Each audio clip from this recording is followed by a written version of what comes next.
upako wa Bwana uwe juu yenu. Yusufu bagiye muri Egypt, walienda huko Misri, basanga Imana yateguye kera ko amagorwa bamuteje uko bizohera neza bamupfukamiye. Wakakuta Mungu alitayarisha tangu zamani shida zenyewe walimshambulia aso zitaisha kutokana na kisi wao watampigia magoti. Basanga bitaga imbwebwe yiwabo ahubwo yashizwe hejuru. Wakakuta wale ambao wanaita punda wala jambazi wa kwao bali yeye aliinuliwa juu. Imana yari yarateguye kera. Mungu alikuwa ametayarisha zamani huko. Yarateguye kera k'intambara bamushizemo zizohera bamupfukama imbere. Alikuwa ametayarisha kwamba vita zenyewe walimweka yemo zitaisha. Kandi kumupfukama imbere no kumusaba ubufasha. Tena kumpigia magoti ni kama vile kumuomba msaada. Girwa mwicaranye nguzo ubufasha wagukengera. Ambia mwenzako uwe msaada kwa mwenye alikuzalao. Murabe. Mwamtizame. Mubwire tuzoho ubufasha waguhemukiye. Umwambie utakuwa msaada kwa mwenye alikusaliti. Umviriza ntumugirire. Sikiliza usikui na wivu juu. Wewe waramenye Imana. Wewe ulijua Mungu. Aho gitegure kumufasha. Bali jiandae kumsaidia. Nigeze kubatera inkuru. Niliwahi kuwapiga story. Papa wanje yaranteye inkuru. Babangu alipiga story. Nuko yarinteye inkuru. Anipiga story. Ayintera nyirakana gato. Akanipiga habari hiyo ningali mtoto mdogo. Muhira haraje umukongomani turamwakira muhira. Nyumbani palikujaga Kongole tukampokea nyumbani. Turamwakira muhira. Tukampokea nyumbani. Papa mufata neza. Baba akamshika. Hamara muherekeza. Alafu akamsindikiza. Mugaba muherekeza ari kararira. Lakini akamsindikiza kwa machozi. Bona ari kararira. Naona ukanalia. Tucha tugira curiosity turamubaza papa. Tukamuuliza baba. Papa aratubarira. Baba akatuambia. Ati mu myaka ya kera mwebwe mutaraba. Ase katika miaka ya zamani nyinyi bado hamjaishi. Twarahunganye na mama mu Cibitoke, twarahunganye twaba mu Cibitoke cya Rugombo duhungira muri Kongo. Tulikwepa naye na mtu huyo tulikuwa tunaishi huko Cibitoke lakini tukakwepea huko Kongo. Duhungira muri Kongo. Tukakwepea Kongo. Hari ibihe bitabaye vyizi cyo. Kuna nyakati zilikuwa nzuri juu yetu. Munara bavukamo. Kwenye mtaa wa Nazareth. Bacha muri Kongo. Wakaelekea huko Kongo. Bashitse muri Kongo. Walipofika Kongo. Bacha bisanga bari muri HCR. Wakajikuta huko katika HCR. Sasa itegeko muri HCR uwo mugabo. Sasa sheria ya huko HCR bwana huyo. Abo ndiwe yari umushefu. Huyo bwana ndo alikuwa mwenye cheo. Kandi yari umubosi. Kandi yari umubosi. Tena alikuwa ni tajiri. Yari umuntu abayeho neza. Alikuwa ni mtu mwenye niwe yari umukuru wa HCR aho ha. Yenda alikuwa anaongoza kila kitu. Niwe yabahereza ibigori. Yenda alikuwa anapatia maji. Niwe yabaha ibiharage. Alikuwa anapatia mahala. Afite jipe nziza. Akiwa na gari akifanya. Amerewe neza. Akitabasamu kabisa. Papa yari akana gato. Sasa babangu alikuwa ni mtoto. Sasa yari yahunganye na nyina. Sasa alikuwa amekwepa na mama. Na butonyi bwiwe bubiri. Na wadogo zake wa. Hama bashitse mu nkambi. Alafu alipofika kwenye kambi. Mama huyo kubera ataramenyereye kugenda acararwara mu nzira. Mama yake kutokana na kisa akuwa anazoea kutembea akagonja.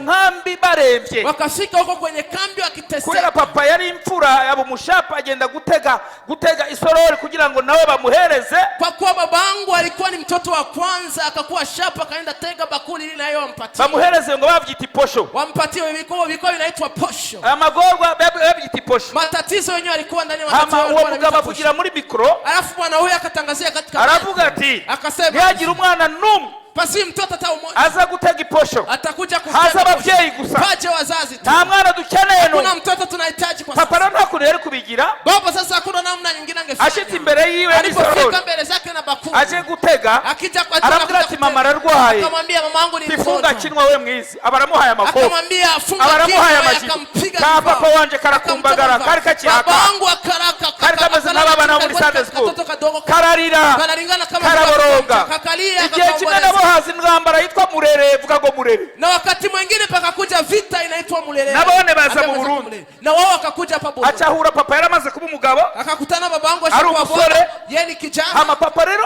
abona abakiriya benshi cyo gihe ari mu bantu ba mbere baguze ibikamyo vyitwa rubaho na makamyo ya kera niyo yatwara niyo yari makwasteri ya kera alafu babangu yuko katika watu wa zamani ambao walinunua zile kamyo ambao wanaita kama ni bimambao acha babona mwibarabara akawaona arahagarara shirama abakiriya akasimama akaweka imo mateka ama wa mugabo yinjira alafu ule bwana kaingia ndani ya kamyo umwana rero akiri muto sasa mtoto mchanga yibagirwa wamugiriye nabi sasa hao mwenye kumtendea mabaya mubihe byamugoye wakati hari hezi gihe kinini cyane pita muda mrefu ariko papa aramumenya lakini baba akamfahamu hakumfahamu. papa ntiyamuvugisha, Baba hakumsemesha. bose bari baje Bujumbura. Wote walikuwa wamekuja huku mjini. Hama acaramwegera wa muntu. Alafu akamjongelea yule mtu. Papa yamaze kuba umugabo. Baba ashakuwa bwana. Kandi ico gihe kari akana kangana na wa muhungu wa mama Kamaro. Tena wakatoka alikuwa ni katoto kachanga na ule kijana wa mama Kamaro. Acaramubaza. Akamuuliza. Ati wongirira neza. Asa unaweza nitendea vyema. Ukantwari wawe. Unanipeleka kwako. Wongirira neza ukantwari wawe. Unaweza nitendea vyema na unipeleke kwako. Kubera je nshaka kuzohungira muri Nairobi. Kwa maana mimi nataka kimbilia huko Nairobi. Womfasha. Unaweza nisaidia. Ukamindara y'imisi. Unanipatia ndaro ya siku. Ndashika mu Burundi. Sijawahi fika Burundi. Nugambere shitse mu Burundi. Ndakeneye indaro. Nahitaji mahali pa Papa aramuzana muhira. Baba akamleta nyumbani. Amushira muhira. Akamweka nyumbani. Acagenda kumugurira impuzu. Akaenda kumuuzia nguo. Acamufata neza. Akamshika vizuri. Hama barasangira. Alafu baadaye wakachangia. Mugabo akora ikosa. Lakini akifanya kosa. Aravuga ati jewe ndi kakana wakubitaga mu nkambi y'imuziti natwe twarahunze. Akamwambia mimi ni kale katoto kenye ulichapa vibao kwenye kamwe kari kaje gutora indya. Tukalikuwa kanakuja kukamata chakula. Ati kandi tena ati kugira nabo umwana ni bibi kuko nta kwibagira. Asa kutendea vema mtoto ni vibaya sababu ya mugabo cyo yakoze yaceririra muhira aricyo gituma twaciye tumubaza. Ule bwana chenye alifanya alililia ararira nk'ikuru yoya. Akalia kama ararira. Akalia. Aramubaza n'iki? Akamuuliza unaulizwa na nini? Tafashe nabi. Mbona tukukushika vibaya? Acha saba kugenda. Akaomba kuondoka. Papa cha muhamahera. Baba akampatia pesa. Acaramuherekeza. Akamsindikiza. Aramubwira ati byari kuganira gusa. Akamwambia ilikuwa ni maongezi. Narinumiye. Ilikuwa nimejimnyamazia. Mugabo nashatse kugira ngo tuganire ku situation yashikiye nawe yagusikiye. Lakini nataka tuongee ku situation ilitokea na mimi. Mimi ni Mkristo. Ngeneye ko twitunganya ibintu byose. Nahitaji tujirekebishe kwa mili yote. Ati kuko Imana ntiyaduhurije ubusa. Kwa maana Mungu hakutukutanisha kwa bure. Tunahitaji kuwa mandugu, tunakuwa marafiki. Uwo muntu ni yaraziki ibyo bihe nabyo bizabashikira. Mtu huyo hakuwa anajua nyakati hizo na wao zitawatokea. Iyo situation hiyo yateguwe nani? Iliandaliwa na nani? Ni Imana. Ni Mungu yeye mwenyewe. Mungu dukobera bashi. Mlikubali tupige makofi mengi sana Mungu. Makofi mengi sana kwa Mungu. Papa rero amaze kumwerekeza. Baba alipomsindikiza. Acharaza aratukoranya. Akakuja akatukusanya. Ati bana banje. Ase watoto wangu. Nimuze mugire nabo mwana. Msitende yake vibaya wa mtoto. Umwana ntiyibagira. Mtoto asawaki. Muze mwirinde. Mujilinde. Tidatangaye. Ati kandi tena Imana iratangaje. Mungu anashangaza. Uyu muntu sinanzi ko tuzosubira guhura. Mtu usikuwa anajua kama tutakutana tena. Kandi yamugiriye tena alimtendea vema sana. Amukorera ibintu byose byiza biba. Akamtendea vitu vizuri vyote. Yasanze afise uburyo. Tena alimkuta huko na pesa. Nari nkubwira. Sasa nilikuwa nikwambia. Kubagirira neza. Jiandae kuwatendea vema. Mungu ndio tukakobera bashi. Tunaweza nikubali tupige makofi mengi sana Mungu wetu. Bwana sifiwe. Yesu ashimwe. Ibibazo duca. Shida tunazopitia. Uno munsi. Leo. Ejo bizoba ari intahe. Kesho itakuwa ushuhuda.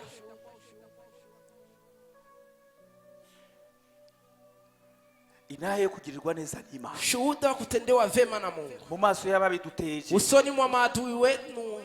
Urabizi hari abantu banezererwa no guteza abantu ibibazo. Unajua kuna watu wenye kufurahia na kushambulia wengine kwa shida wala matatizo. Joseph yaciyemo. Nyakati Yusufu zenye alipitia. Ari muri ayo marira. Akiwa katika machozi. Ahambaye. Machozi ya hatari. Ntibyaboneka na gato ko bazohava baza bakamwikubita imbere. Havikuwa vinaonekana hata kidogo kama watakuja wampige magoti. Bobo bari baramuteje ingorane gusa. Wao walikuwa wamemshambulia kwa shida. Bari baramuteje ibyago. Walikuwa wamemkogotea matatizo. Bamusanga aho yahungiye ari premier minister. Wakamkuta mahali penye alikimbilia ni waziri wa kwanza.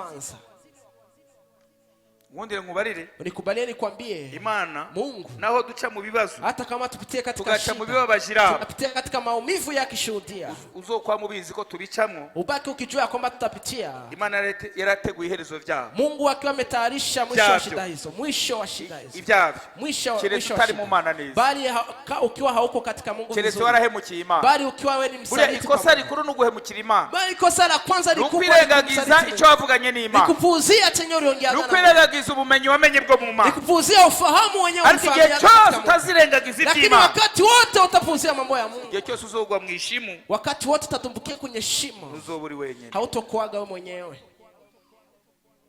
Mungu dukobera bashi. Unikubali tupige makofi mengi sana Mungu wetu. Makofi mengi sana kwa Mungu wetu. Intambara uri musi y'inyizi. Vita zenyewe uko hemo sizijui. Ariko zizohera bagusavye ubufasha. Lakini zitaisha wakikomba msaada wewe. Kukihezagirizo bayaguheza. Kwa maana anayebariki atakuwa amekubariki. Muranibaza igihe Yosefu yakubitana amaso na bene wabo. Na kwa nikijiuliza wakati Yusufu alionana kwa macho na mandugu zake. Uko data yakubitanya amaso n'uwo mugabo. Kama kisi babangu alionana kwa macho na huyo bwana huyo. Igihe yakubitana amaso na bene wabo bamuhemukiye. Wakati walionana kwa macho na mandugu zake walimsaliti. Baje bambaye impuzu zitabutse. Wakiwa wamekuja wamevaa nguo za kuchanika. Baje bashonje. Wakiwa wamekuja ni wenye njaa. Baje bamerewe nabi. Wakiwa wamekuja wameteseka. Yababariye mbega yababariye iki? Je, aliwaambia nini? Yababariye ngo ubuhemu bwanyu. Aliwaambia usaliti wenu. Bwo kumurera nabi. Wa kunitendea vibaya. Imana yarabuhinduye. Mungu alibadilisha kungirira neza. Kunitendea vema. Ngo igihe nkiki. Wakati kama na huyo. Nzobatabara. Niwaokoe, niwasaidie na Nuyumvire babikubwiye nawe. Tafakari na ukiambiliwa hivi. Igihe nkiki. Wakati kama na tuzohure. Tukutane. Nzogutabara. Nikuokoe. Bega Mungu ndio tukakobera bashi bengi. Mnaweza kupiga makofi mengi sana Mungu wetu. Sinzi cyo kuriga muri wewe. Sijui chenye kunajifunza ariko wiga gutinya Imana. Lakini ujifunze kumwogopa Mungu. Yababara ati nimutinye. Aliwaambia msio. Nimuhinda gashitsi. Musitetemeke. Abo bagabo bamukubise amaso bakira. Kwa maana mabwana wao walimpiga maso wakatetemeka. Ni wesiwe. Ya ni yeye. Ni wesiwe. Ni yeye. Ni wesiwe. Bega ni Dani chako si Dani. Dani ama sio Dani.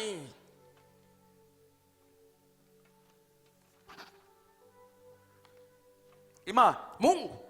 Imana. Mungu. Imana dusenga ni Imana. Mungu tunayemuomba ni Mungu. Mwari muzi ko iyo mama wasenga. Mlikuwa mnajua wakati mama yako anaomba. Change papa wasenga. Wala babako anaomba. Wewe udasenga. Wewe bila kuomba. Ugendana n'Imana yaso. Unatembea na Mungu wa babako. Hari ibintu Imana igukorera kubera abavyeyi. Kuna vitu Mungu anakutendea kutokana na wazazi. Je narabibona. Mimi niliyashuhudia. Narababwiye ko nigeze kugenda kugurisha ikamyo. Niliwaambia kama niliwahi enda kuuzisha kamyo. Narinzi vy'Imana. Sikuwa najua mambo ya Mungu. Mugabo lakini nagendanye n'Imana ntabizi. Tembea na Mungu bila kujua mimi. Abakiriya baraza. Wateja wakakuja.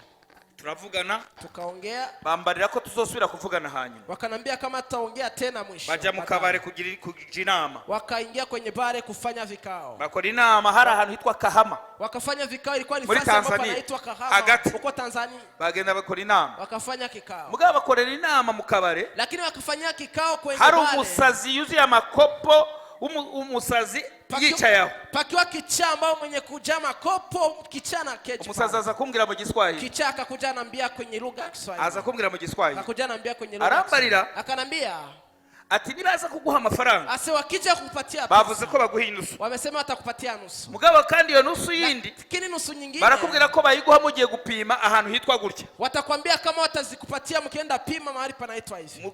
Mushitse aho hantu. Mukifika nafasi hii. Barahita bakurasira mu ishamba hagati. Watakupiga risasi kwenye pori. Bache batwara imodoka bagusope na amafaranga. Alafu waende na gari wakusope na zile pesa. Abantu baranzanye na amafaranga menshi amadolari 30,000. Watu wakaniletea pesa $30 nusu. Nari kubwirwa n'iki kiyindi 30 bazoyima batazoyima bazondasa bakanyambura nayo. Ningeambiwa na nini kama 30 nyingine yenye kubakia. Umusaza arambari. Kichaka kuja kanambia. Ambarira mu Giswahili. Akanambia kwenye lugha ya Kiswahili. Yaba Ivete sinze ko yari kubyumva. Ingelikuwa Ivete sijui kama angesikia. Mungu ndatukakubera bachi. Tunaweza nikubara tupigie makofi mengi sana Mungu wetu. Imani habwe icyo yaracyo. Mungu apewe sifa sana. Umusaza arambarira ati baraguhitana. Kichaka kanambia watakuua. Ngiye kubona mbona babantu baraye. Nilipoona nikaona wale watu wanakuja. Batangura kumbwira bya bindi umusazi yambari. Bakaanza nambia vile venye moyo huwa amenambia. Chandagerageza kubabwira ati mu mpere ngaha dupimira hanyene. Nikajaribu kuambia munipatie pesa zote hapa tutapimia hapa. Kubera nari mbonye noti. Kwa kuwa mimi nilikuwa nimeona. Ariko mu byukuri nari namaze kumenya makuru. Lakini kiukweli nilikuwa nishakwisha gundua habari.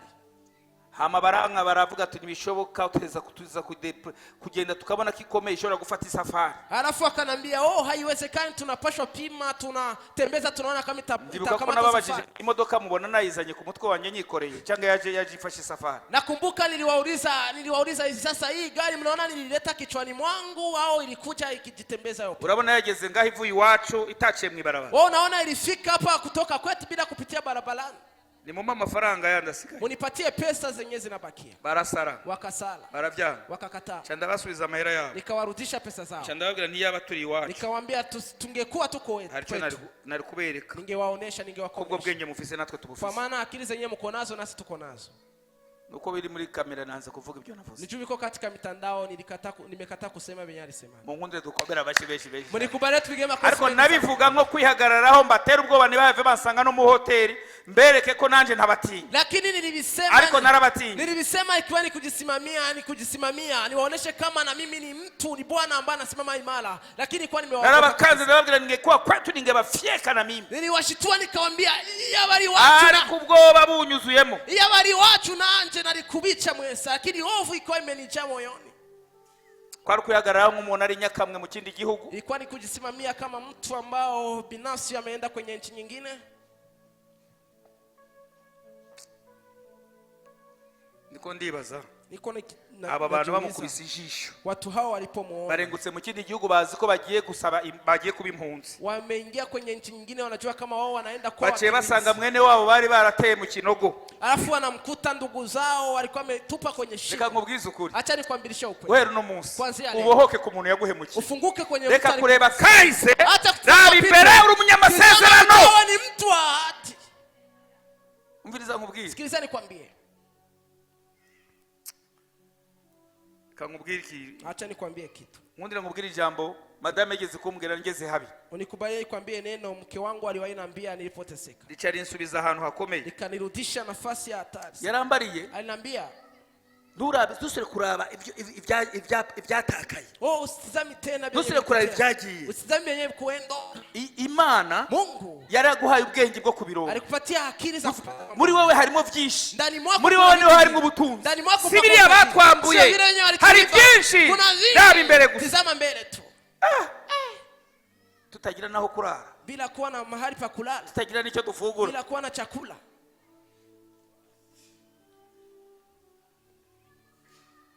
Kamubwire. Acha nikwambie.